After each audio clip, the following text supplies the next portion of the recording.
Hello and welcome to today's episode of the Work at Home Rockstar Podcast. This is a very interesting episode. I'm looking forward to it. We are talking to the founder and owner of HireMyMom.com. And what she does is she helps primarily moms connect small businesses with high quality remote professionals and through a trusted platform committed to honesty, integrity, and excellence. So I'm excited today to be rocking out with Lesley Pyle. Hey, Lesley, are you ready to rock? I am. Thank you, Tim. Awesome. So we always start off here in a good note. So tell me a story of success that we can be inspired by. Yeah, absolutely. So I think one of the most inspiring stories about my story is that I was raised by a single mom. We lost my dad when I was a teenager. And so she really struggled to provide well for us, which meant that college was not on the table. There was no means for that. Um, But something in me, after I graduated high school, I began working initially, but then something in me really just wanted to try to go to college. And I really didn't understand the whole grants and loans and work study and all that. But long story short, I took the leap and began going to college and ended up putting myself through college, became the first generation college student in my family. And then what's really special after that is I was like, you know what? What if I could get my master's degree? And I thought, well, I don't want to go and, get into more debt with more loans, but let me just see if there's any scholarships out there. So I went and started researching scholarships and I found one that was the biggest one I could find. And I thought I'll just start with it and just see what happens. I have nothing to lose except for the time that I put into the application and interview process. So long story short, I won that scholarship and was able to study in Scotland fully paid to get my master's degree at the University of Stirling. And I got a degree in marketing and public relations. So going from a pretty low income home to getting my master's degree was, something that my mom was very proud of. Oh, that is a great story. That's amazing. Oh, so yeah, when you were applying for that scholarship, why do you think you got it? Well, it was from the Rotary Foundation. I'm not sure if you're familiar with that organization. And I don't think a lot of people knew of it or wanted to put in the time and effort it took to Mhm. apply because it was, all the things that you go through to write essays and fill out applications. And it was a pretty grueling interview process. You had to walk into this room, and I don't remember, there were 8 to 10 men in suits that you had to sit at the head of the table and be interviewed by. So it was very intimidating.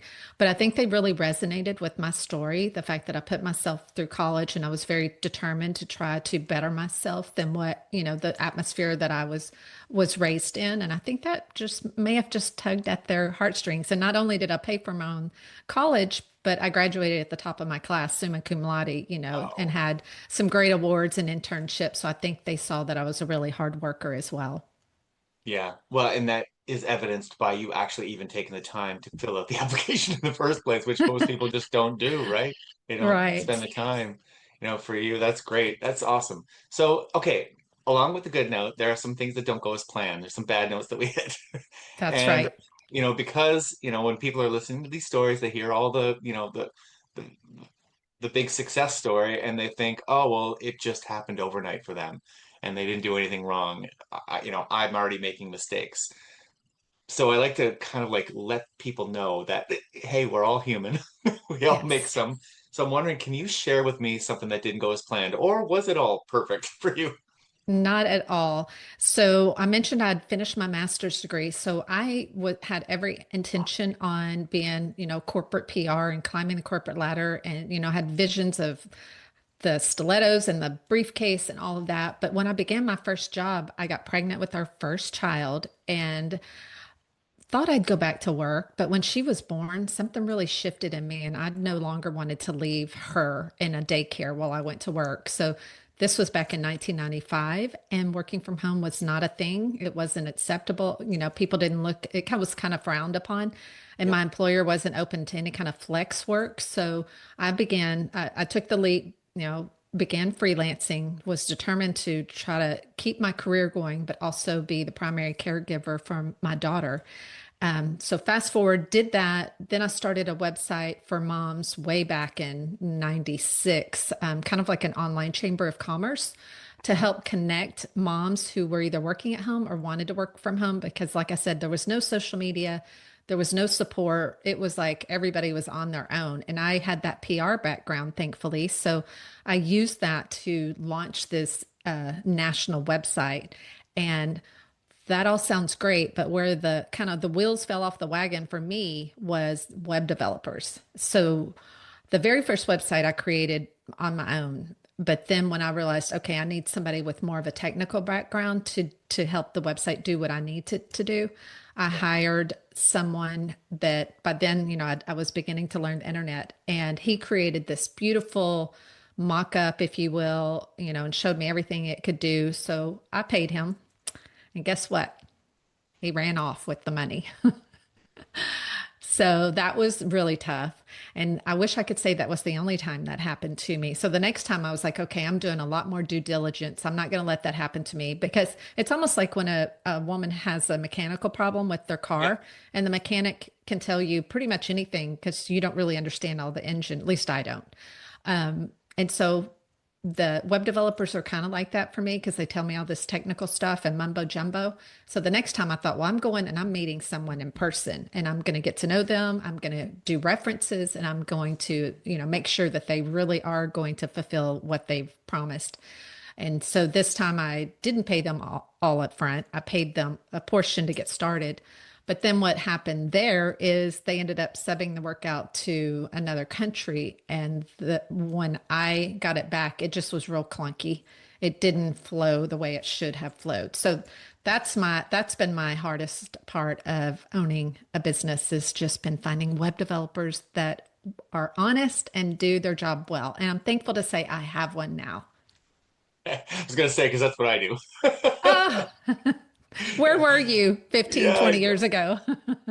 but you know what? I totally know what you're saying, because that you would, well, you're not surprised at all that I hear that story all the time from people that will Mhm. come to me and say, I wasted this, I wasted that, and it's too bad. I don't really completely understand why it's it's so weird in that area, Mhm. like, because maybe you're right. Maybe it's something like similar to the car repair people that have a notorious reputation for doing that too. Yes. And I Um, think for me, a lot of people need a brochure website that doesn't have a lot of functionality on the yeah, back end, or, whereas our website has a lot of moving parts, things that have to communicate to each other, and things, we have resumes, we have job posts, we have cover letters, we have credit card yeah, processing, we have profiles. So there's a lot of moving parts and a lot of things that have to work together. And when I went to get it quoted about, gosh, how long ago was that? I'm going to say roughly 15 years ago, for a custom website. It was, my quotes were in the 100,000 yep, range. yep, And that was, not doable for me. So that's how I ended up getting, somebody that just kind of piecemealed things together. And now yeah. technology is much more affordable. So we Well, actually have that's a just it. custom web app in development so that we can create a custom app and not have a WordPress site that has all the different plugins that start to get annoyed with each other. Yeah. Well, like, putting aside the obvious fraud situations, I think that what I do know, because I do have a tech background, I have a degree in computer science. That's where I studied. And I know based on what I've seen that we as tech people are super overconfident. And so we'll like just if you don't have experience doing it, you will underquote like crazy. Mm, And I think on the well-meaning sort of side of it, I think that that's where a lot of things happen, is that people are looking for something that's affordable. And so they're sort of like talking things down, and they're trying to like say to this person, oh, I need something within my budget. And the web developer will say, oh, yeah, no problem. I could pull that off for whatever, $500 or a few $1,000s or whatever it is, which is way lower than it should be. And mhm. then what happens is that they get working on it and they realize this is taking me forever. I've already spent Yes. 40 hours on this thing and I've gotten $500, like, and I'm Hmm. only halfway done, and then they just bail on you. So Yes. that's my way of explaining it, that it is making them sound, I think, better than than the Yes. Yeah. actual fraud of them taking your money and taking off, right? Right. That I makes think it's they sense. feel like they've gotten the money's worth already, and Hmm. they don't need to give you any more, right? Right. But Gotcha. that's a, you know, that's a uh, I think that's a problem with the fact that a lot of actually we've kind of come out of that a little bit, but we're back into it a bit too, because now that the tools are so easy to use, anybody and everybody thinks that they're a web developer. But we're Mm, still going to get into the same problem where if you're not a business person, you're not going to quote properly and you're going to end up in trouble again, right? that's right. Like, did you, like, how did you change your approach to find the web developer you have now? The first one was word of mouth. So I knew someone who had a website that had some functionality. Of course, it wasn't anything like mine, but they were a Christian company. The person who was using them was fully confident in them. So that was the web developer that created Hire My Mom initially, and then they decided after I don't remember 5, 6 years that they were going to go in a different direction and not do web development anymore. So then I was like, okay, now what? I've got to find somebody, to take Oh, over that responsibility. And that's when I ended up hiring that company that I went and met with locally. And they ended up taking a custom website at that time, which thankfully they didn't charge me that crazy amount, and then kind of destroying it. oh, Probably unintentionally. I don't think they meant to, but just the changes that they made weren't good. no. And so the Yeah, current company I have now was also a referral, yeah, and they're here in Texas as well, but they're not local to me. I haven't met them face to face, but yeah, that's been really a good way for me to find at least web developers. What is word of mouth referrals and talking to other people who have used the company. agree. What about the rest of the band? Like, how do you hire other people in your business?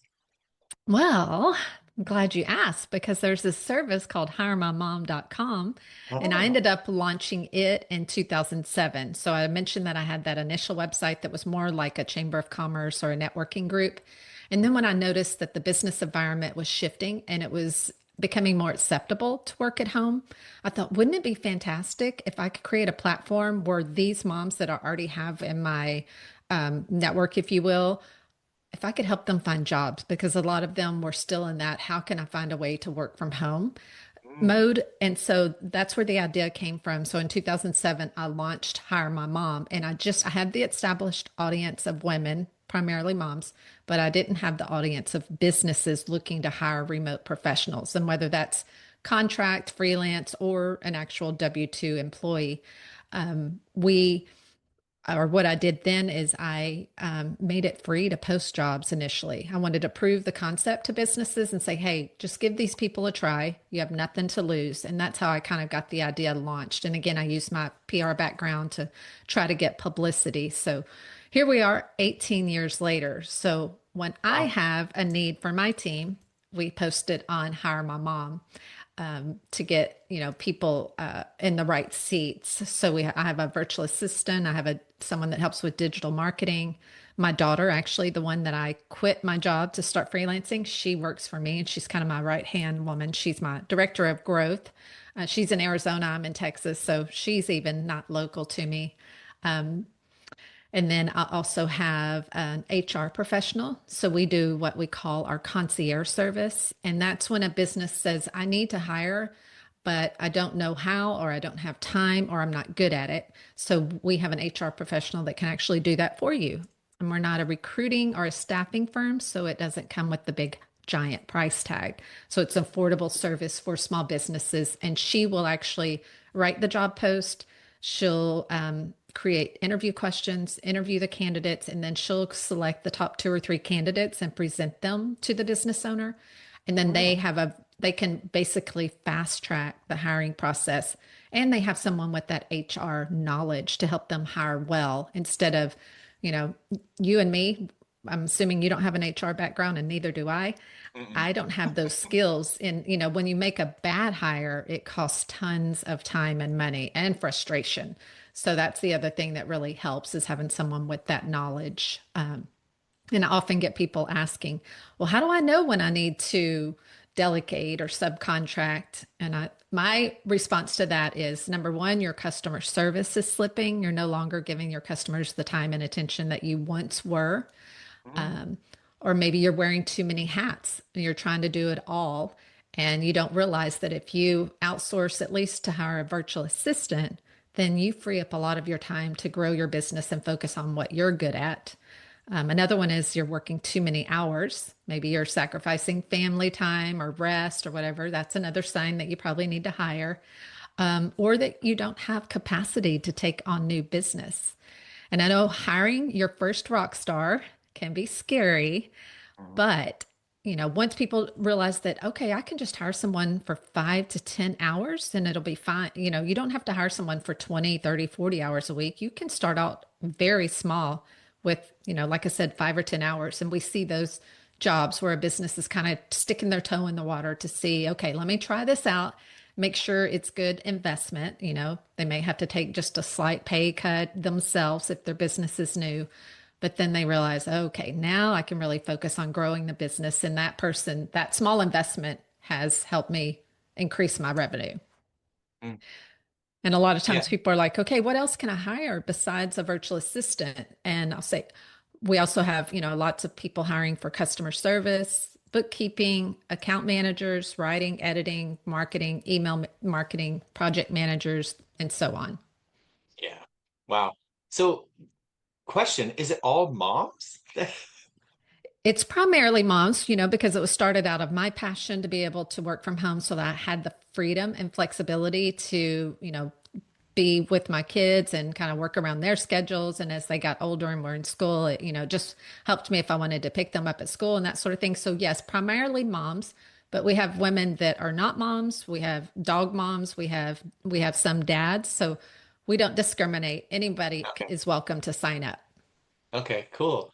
Yeah, I remember like so my wife when the kids were kids and if they ever got lost, she would always say, "Go find a mom. Yes. Um, a mom will help you." Trustworthy mom.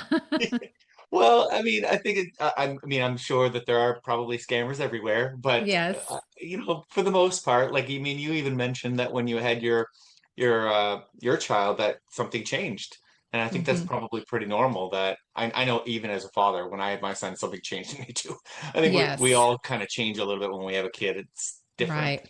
There's Um, something in you that shifts and suddenly you realize you're responsible for that person and that immediate bond that you have, you can't ignore. yeah, exactly. So I think that's such a cool idea that you've got going on there.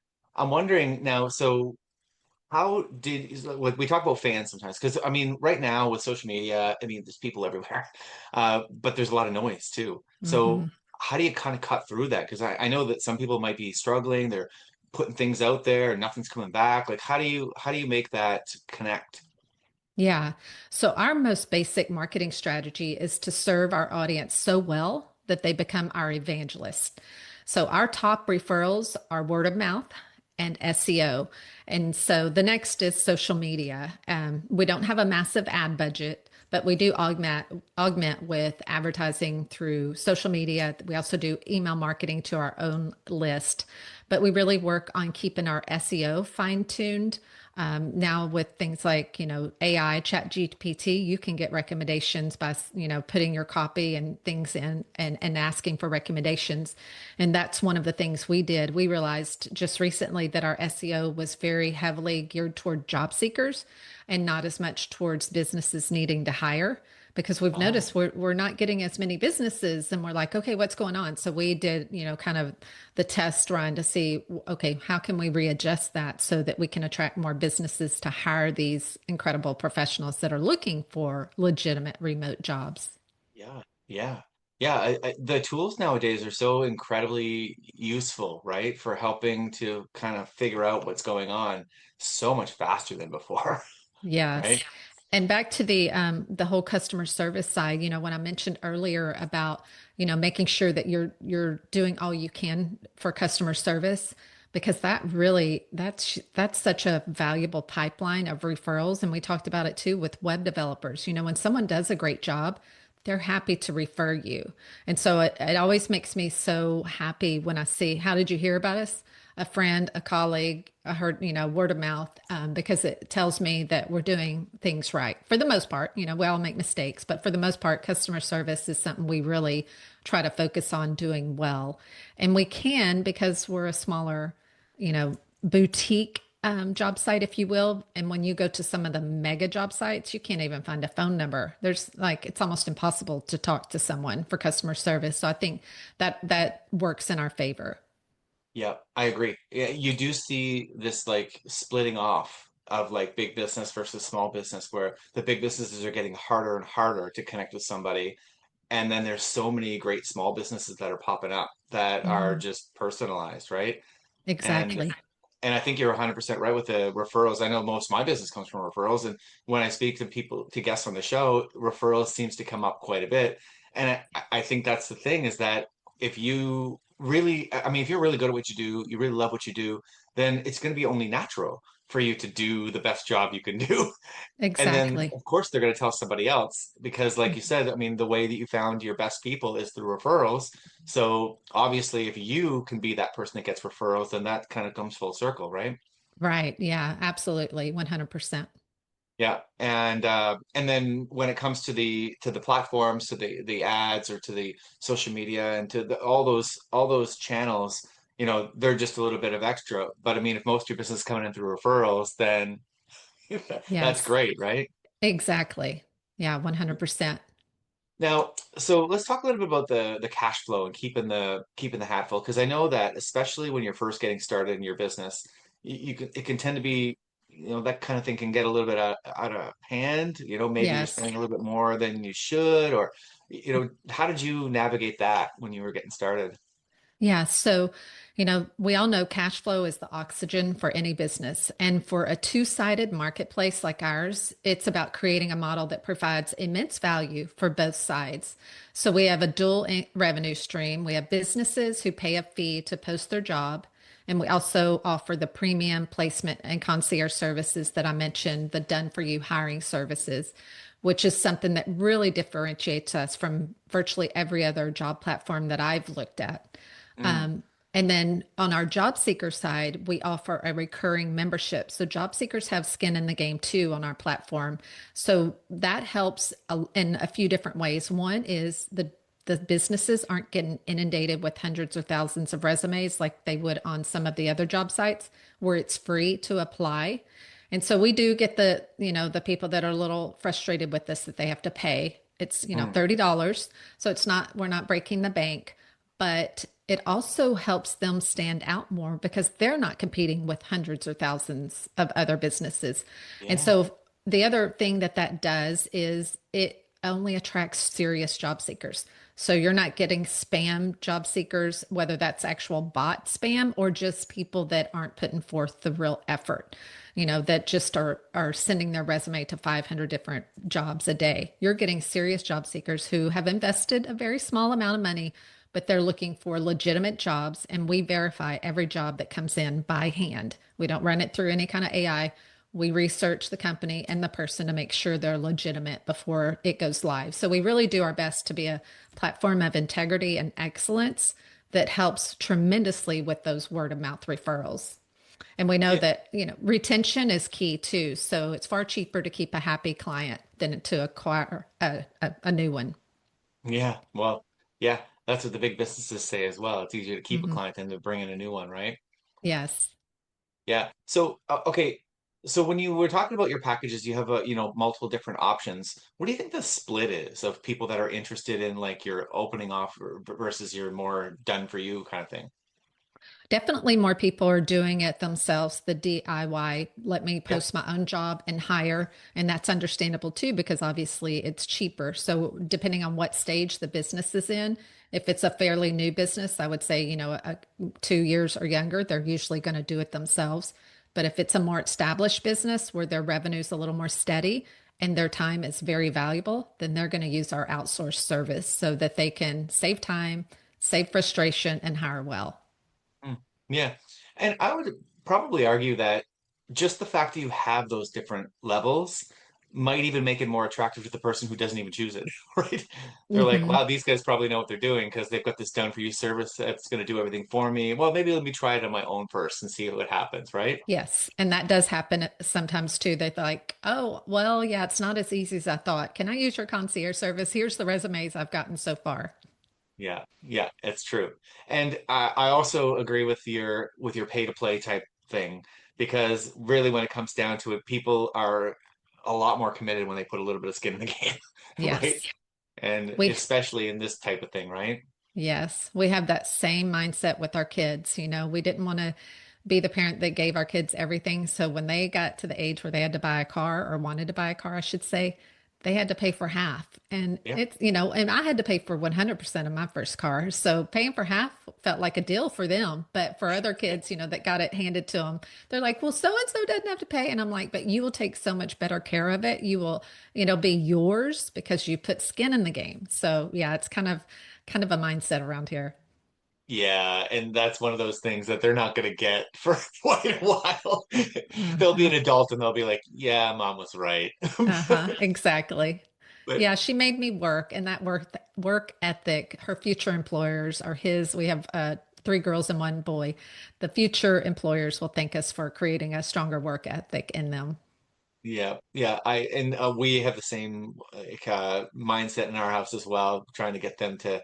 But I mean, and I also agree with. I did it all myself. I mean, my parents didn't have a whole lot of money when I was growing up. I mean, they had enough to keep a roof over our head, and we were fed and all that stuff. Right. But if I wanted to buy the newest toy, I had to buy it myself. If Mm-hmm. I wanted to, Yes. I remember even if I wanted to have, my mom used to make my pants for me, and if I wanted Mm-hmm. jeans, I had to go buy myself. And Yes. I had to buy it, my own school clothes, my own prom dress. And, it wasn't because my mom was mean. She just didn't have the means. She was a blue collar worker providing for three kids on her own. yeah. However, the thing is that it served me really well. It really created a huge work ethic, and I you know, agree. I think that if we're going to get into parenting a little bit, that's a difficulty because when you do have the means, you don't have the excuse. And it makes it Right. harder, way harder. I mean, it would have been so much easier for my mom to say, I just can't afford it," than for her to say, "It's better for you." Like, Right, exactly. I think maybe we should pretend like we're poor for kids in Yeah. order to make them have the work ethic, right? Right. Well, no, we have one left at home. The other three are grown and flown, as I like to say, but we have one at home and she loves to shop.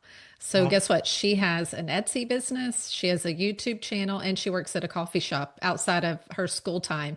No, she only works one day a week at the coffee shop, but she wants to shop. I mean, yeah. we buy her things, obviously, but when she wants above and beyond, now she has a pretty nice little budget. When she wants to shop, she can. Wow, that's cool. Yeah. Did you help her get that set up?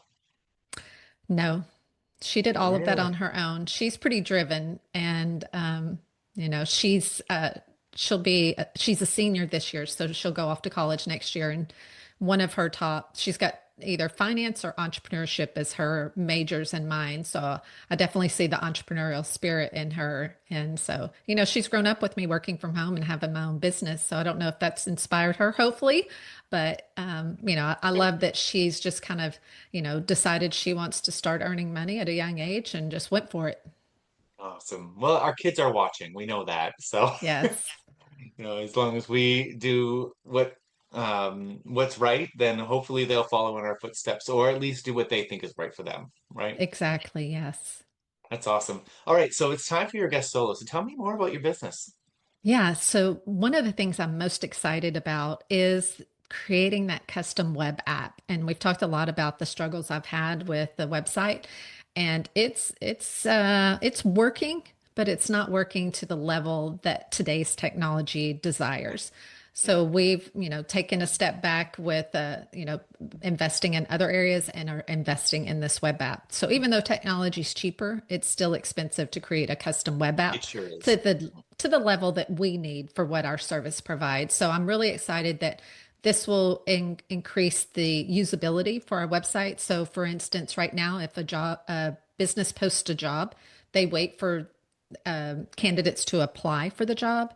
And with the new web app, it'll be so much prettier. Number one, the interface is just so much better, but it also will allow them to scan through the candidates if they want to. Let's just say they're in a hurry and they want to hurry up and get some candidates.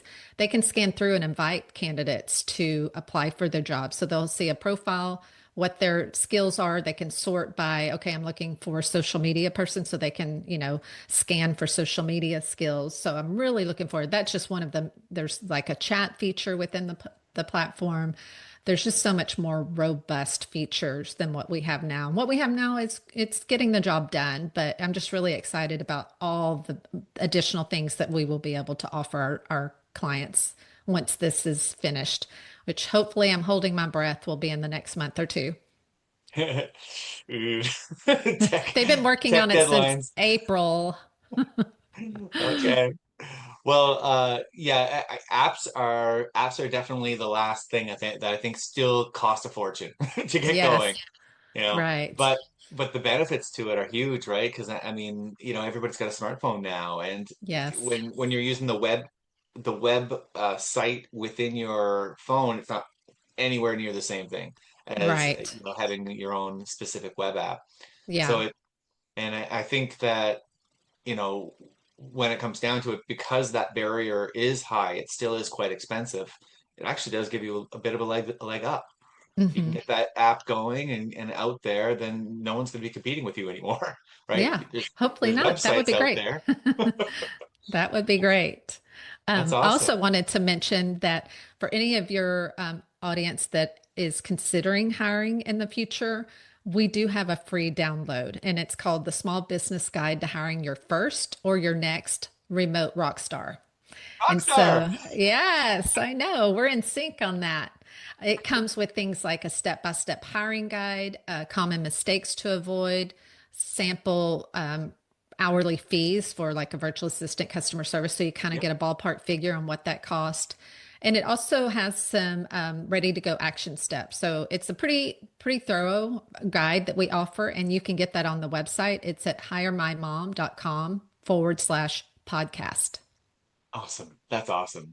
I'm wondering, so of the people that should be hiring but they're not hiring, what do you think is holding them back? I think a big part of that is fear and just the unknown. What is it going to be like if I hire someone, and are they going to do as good a job as I do?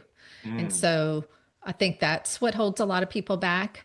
But I think once you stick your foot in the water and give it a try, you create a job description that really outlines what you're looking for, what your needs are, what you don't want, what you do want, and that sort of thing.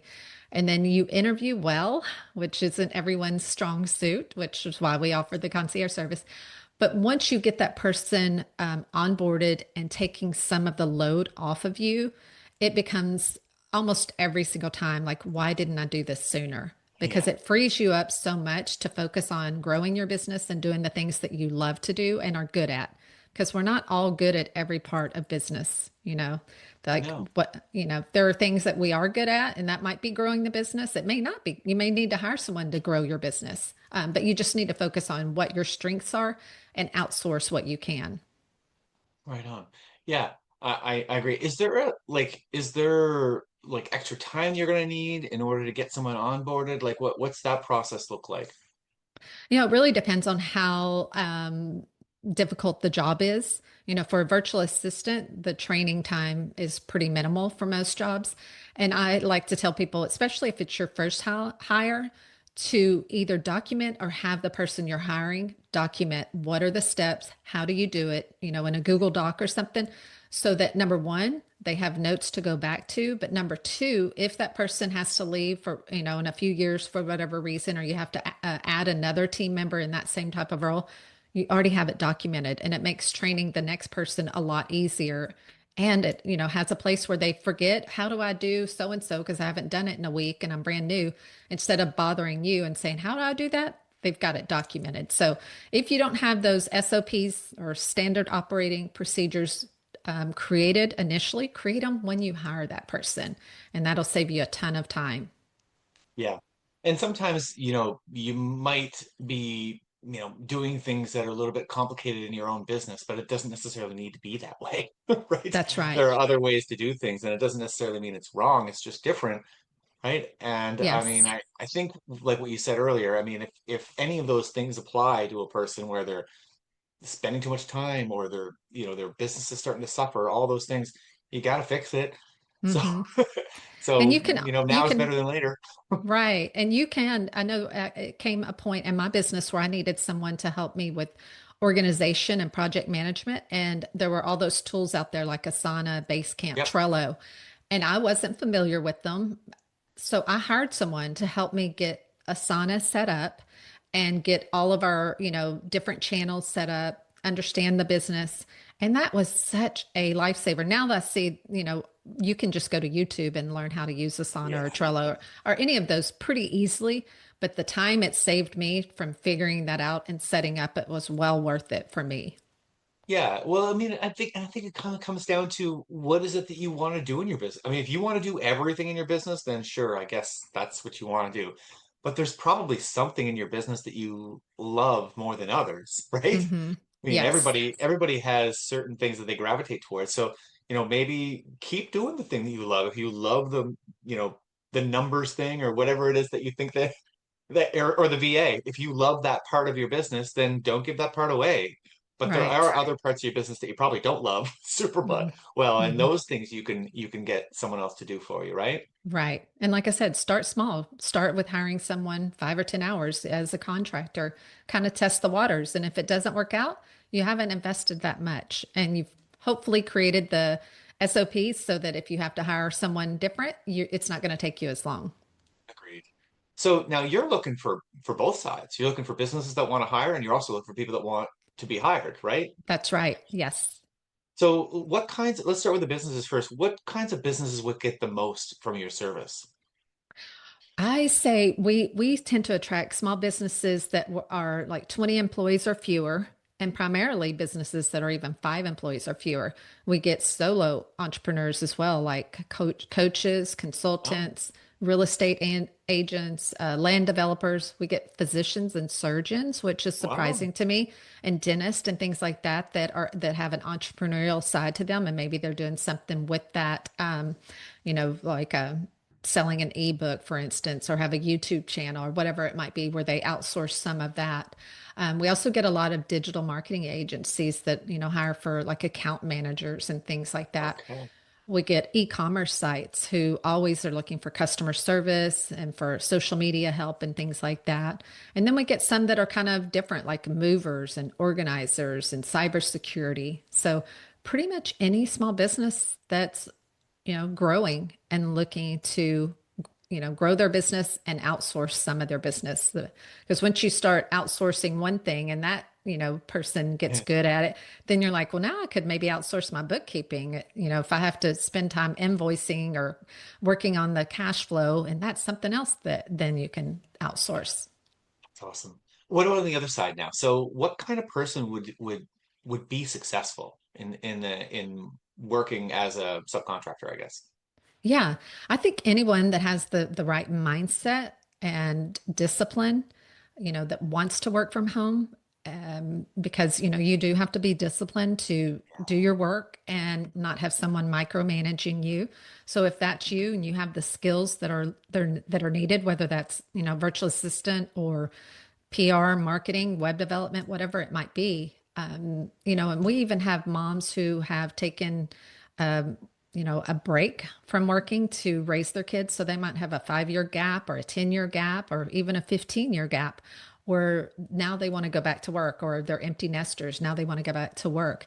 And Mm, some feel like it's impossible, but it's actually not. I actually had someone I know personally sign up, and I didn't even know she signed up. And she had been a stay at home mom for, I think, like 10 or 12 years.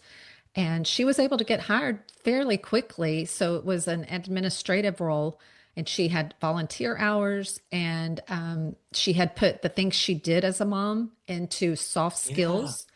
And so it really translated well on her resume because it wasn't like a highly technical role. And she really had a lot of confidence. I asked her, "How did you get it?" She goes, "Well, I really just believed in myself, had a lot of confidence in the interview. I knew I could do everything she was needing." And she just established a good rapport with the person hiring and kind of proved that, I'm the right person for the job. So even if you have a career gap, there are opportunities for you. Yeah. Well, especially for moms, because isn't there like these like memes that go around or these little videos that go around about all the jobs that a mom does, right? Yes, Like exactly. They have those are all, conflict resolution, they have organizational skills, they have mhm, communication skills. That yep. yes, there are all Yeah. of those are soft skills that work well for remote because no one's telling you how to be a mom or what to do as a mom. You're having to figure it out. So you've got that figure out ability as well. So a lot of those soft skills work really well in a remote job. Yeah, they're transferable skills. And I think a lot of people just don't recognize that the things that they're doing in their general life are things that could be businesses, right? That's right. Exactly. Right? They think that, oh, well, I need to go get hired for this or that. But I mean, a lot of the things you're doing regularly are things that will work. And I love that you're saying that, this is the type of stuff that you teach people, right? Hmm. So they can actually get a little bit of help on figuring out what those skills are and how to Yes. translate them to what a business needs, right? Yes. And we've written about that on our blog several times. So if somebody's like, okay, tell me more about that, they can go to our blog and read some of those articles we have. Okay. So yeah, okay. So how do we find out more then?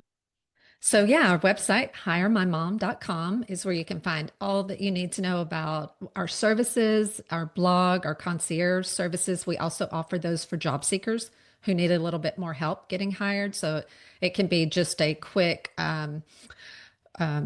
session with our HR person, or it can be a whole month of basically helping you decide what jobs to apply for. So we have both of those concierge services for the business and the job seeker. And then we're on virtually all the social media platforms at Hire My Mom. So that's Instagram, Facebook, Twitter, TikTok, Pinterest, you name it, we're there. And then you can also connect with me on LinkedIn if you'd like at Lesley Pyle. Awesome. Well, thank you so much. That is so awesome.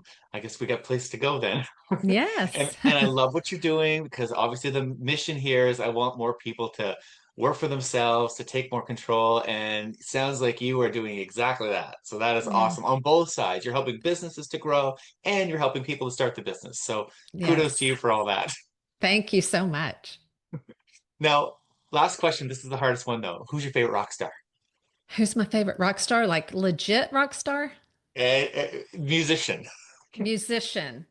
Oh, that's a tough. I have so many. I would say right now, I love country music. So right now, my favorite's Cody Johnson. And he's a Texas boy, so I don't know how known he is, but he's really good. Have you gone to see him yet? Oh yeah. Yeah, I went to Nashville to see him and saw him here locally as well. Awesome. That's awesome. Yeah. Well, thank you so much for rocking out with me today. This has been a lot of fun, Leslie. Thank you. To the listeners, make sure you go to workathomerockstar.com for more information. We'll see you next time on the Work at Home Rockstar podcast.